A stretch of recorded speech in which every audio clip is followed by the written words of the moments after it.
வணக்கம், welcome to home makers channel. இன்னைக்கு நம்ம ஆனியன் பக்கோடா எப்படி செய்யலாம்னு பார்க்கலாம். இது ரொம்ப ஈஸியாக செய்யக்கூடிய ஒரு tea time snack recipe. Tea போடுறதுக்குள்ளே ஈஸியாக செஞ்சு முடிச்சிடலாம். இது எப்படி செய்யறதுன்னு பார்க்கறதுக்கு முன்னாடி இன்னும் நம்ம சேனலுக்கு சப்ஸ்கிரைப் பண்ணிக்கோங்க. ஏதாவது கருத்துக்கள் இருந்தால் கீழே கமெண்ட் பண்ணுங்க. ஆனியன் பக்கோடா செய்ய தேவையான பொருட்களை எடுத்து வச்சுக்கலாம். 2 கப் கடலை மாவு, 2 டேபிள் ஸ்பூன் அரிசி மாவு. நீங்கள் அரிசி மாவுக்கு பதிலாக கார்ன்ஃப்ளவரும் யூஸ் பண்ணலாம், இல்லை ஸ்கிப் பண்ணாலும் ஓகே. ஆனால் யூஸ் பண்ணால் கிறிஸ்பியாக இருக்கும். அப்புறம் 2 டீஸ்பூன் எண்ணெய்க்கு பதிலாக நீங்கள் பட்டர் யூஸ் பண்ணாலும் நல்லா டேஸ்டியாக இருக்கும். ஆனால் என்கிட்ட பட்டர் இல்லை, அதனால நான் எண்ணெய் எடுத்திருக்கேன். அதை தவிர 1/4 டீஸ்பூன் மஞ்சத்தூள், 1/4 டீஸ்பூன் பெருங்காயத்தூள், மிளகாய்த்தூள் 1 டீஸ்பூன். காரத்துக்கு ஏற்ற மாதிரி நீங்கள் கூடவோ குறைச்சலாவோ போட்டுக்கலாம். அப்புறம் உப்பு தேவையான அளவு. அப்புறம் வெங்காயம் 2 பெரிய சைஸ் வெங்காயம் எடுத்திருக்கேன். வெங்காயம் சின்னதாக இருந்தால் நீங்கள் 3 கூட எடுத்துக்கலாம். அதாவது ஸ்லைஸ் பண்ணால் 2 கப் அளவுக்கு வரணும், அந்த அளவு கணக்குக்கு. அப்புறம் கொஞ்சமாக கொத்தமல்லி தழை, அப்புறம் கருவேப்பிலை. இதை தவிர பார்த்திங்கன்னா இதெல்லாம் போட்டு மிக்ஸ் பண்ணுறதுக்கு தண்ணி தேவையான அளவு. அதுக்கப்புறம் இதெல்லாம் டீப் ஃப்ரை பண்ணுறதுக்கு தேவையான அளவு எண்ணெய். இதெல்லாம் தாங்க தேவையான பொருட்கள். இந்த பொருட்களோட லிஸ்ட் நான் டிஸ்கிரிப்ஷனில் தரேன், பாருங்கள். வெங்காயத்தை நீல வாக்கில் மெல்லிசாக நறுக்கி வச்சுக்கிட்டேன். அப்புறம் கருவேப்பிலையும் குட்டி குட்டியாக நறுக்கி வச்சுட்டேன். கொத்தமல்லியும் சின்னதாக நறுக்கி வச்சுட்டேன். அப்புறம் இஞ்சி, பச்சை மிளகாய். இதை ஆட் பண்ணுறது ஆப்ஷனல் தான், நான் ஆட் பண்ணால் நல்லாயிருக்கும். இஞ்சி 1 இன்ச் அளவு நீளமாக தோலெல்லாம் சீவி கிரேட் பண்ணி ஆட் பண்ணிக்கலாம். அதே மாதிரி பச்சை மிளகாயும் குட்டி குட்டியாக நறுக்கி ஆட் பண்ணிக்கலாம். ஆனால் நம்ம வீட்டில் குட்டீஸ் இருக்காங்கல்ல, அவங்களுக்கு பச்சை மிளகாய் வாயில் கடிப்பட்டால் பிடிக்காது, அதனால நான் ஆட் பண்ணல. அதே மாதிரி இஞ்சியும் இன்றைக்கி ஆட் பண்ணல. அப்போ கடலை மாவு கூட மிளகாய்த்தூள், மஞ்சத்தூள், பெருங்காயத்தூள், அரிசி மாவு, உப்பு இதெல்லாம் ஆட் பண்ணி லைட்டாக மிக்ஸ் பண்ணிக்கலாம்.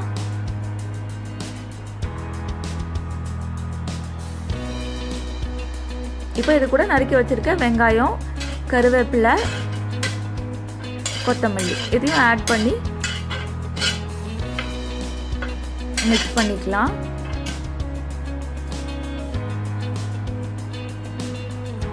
நீங்கள் பச்சை மிளகாய் இஞ்சி ஆட் பண்ணுறதுனாலும் இது கூட ஆட் பண்ணி பண்ணியிருக்கலாம். பட் நாம் இன்றைக்கி ஆட் பண்ணலை. இப்போ நம்ம தண்ணி தெளித்து கொஞ்சம் கொஞ்சமாக தெளித்து நம்ம இதை மிக்ஸ் பண்ணி எடுத்துக்கலாம். ஒட்டுக்கா ஊற்றிட்டா நிறைய ஆயிடுச்சுன்னா கஷ்டம், அதனால கொஞ்சம் கொஞ்சமாக நம்ம தெளித்து இது பண்ணிக்கலாம். தண்ணி ஜாஸ்தியாக போயிடுச்சுன்னா பக்கோடா நல்லா சாஃப்டாக இருக்கும். அளவாக போட்டு பண்ணோம்னா பக்கோடா நல்லா கிறிஸ்பியாக வரும். ஸோ கொஞ்சம் கொஞ்சமாக தெளித்து மிக்ஸ் பண்ணிக்கலாம்.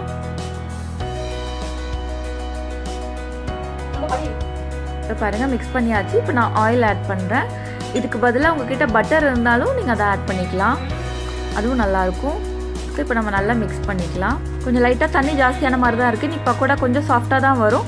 உங்களுக்கு தேவைன்னா இன்னும் கொஞ்சம் கடலை மாவு ஆட் பண்ணிக்கலாம். பட் எனக்கு இது ஓகே இன்றைக்கி. ஸோ இப்போ அடுப்பில் கடாய் வச்சு எண்ணெய் ஊற்றிக்கிறேன். நான் இன்றைக்கி இண்டக்ஷன் ஸ்டவ்வில் தான் பண்ண போகிறேன். ஏன்னா லாக்டவுன் பீரியடில் சிலிண்டர் கொஞ்சம் சிக்கனமாக யூஸ் பண்ணலாம் அப்படின்னு. ஸோ இப்போது ஓரளவுக்கு நம்ம குக்கிங் இண்டக்ஷனில் தான் பண்ணிகிட்ருக்கேன்.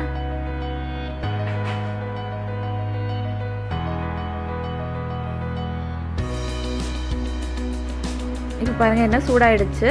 இனி நம்ம பக்கோடா மாவு கொஞ்சம் கொஞ்சமாக எடுத்து அதில் போட்டு டீப் ஃப்ரை பண்ணிக்கலாம். போடுறப்ப பார்த்திங்கன்னா ரொம்ப பக்கத்தில் போடாமல் அதை திருப்பி போடுறதுக்கு இடம் இருக்கிற மாதிரி பார்த்து போடுங்க. ரொம்ப ஓவராக க்ரௌடாகிட வேண்டாம்.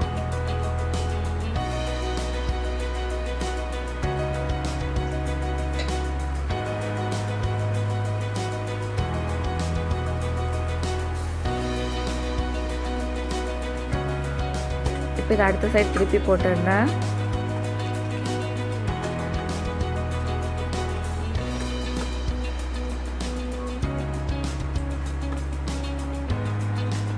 இப்போ பாருங்கள், சலசலப்பெல்லாம் கொஞ்சம் ஓரளவு கம்மியாகிடுச்சு. இப்போ நம்ம வெளியில் எடுத்துடலாம். பக்கோடாவும் கோல்டன் ப்ரௌன் ஆகிடுச்சு.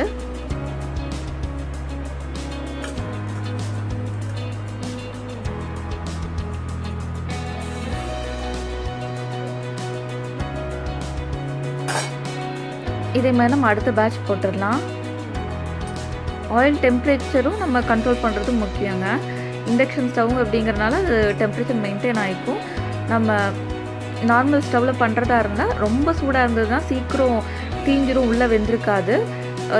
எண்ணெயோட ஹீட்டு கம்மியாக இருந்தாலும் ஒரு மாதிரி சாகி ஆகிடும். ஸோ அதனால் பார்த்து அந்த எண்ணெய் டெம்பரேச்சர் மெயின்டைன் பண்ணிக்கோங்க.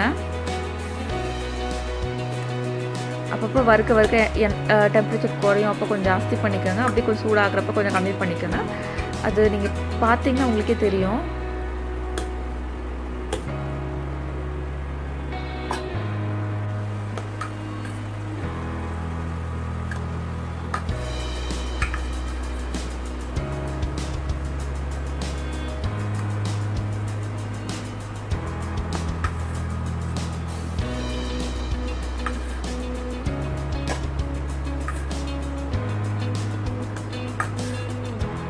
எடுத்தாச்சு.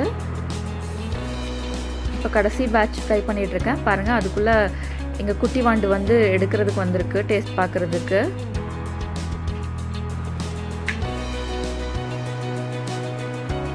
இப்போ கடைசி பேட்ச் எடுத்தாச்சு.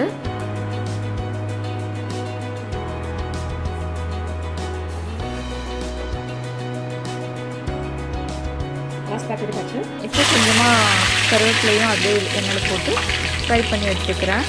இது ஆப்ஷனல் தான், நான் எனக்கு செஞ்சேன், பட் ஒரு ஃப்ளேவருக்காக. பட் கிட்ஸ் எல்லாமே தூரம் தான் போட்டுட்டாங்க. மேபி நெக்ஸ்ட் டைம் பண்ண மாட்டேன்.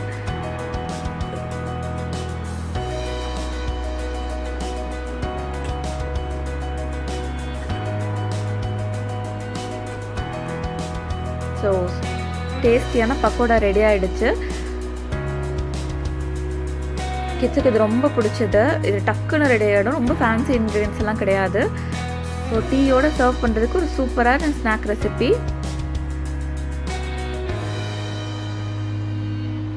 இது மேலே சாட் மசாலா கொஞ்சம் தூவினாலும் நல்லாயிருக்கும்.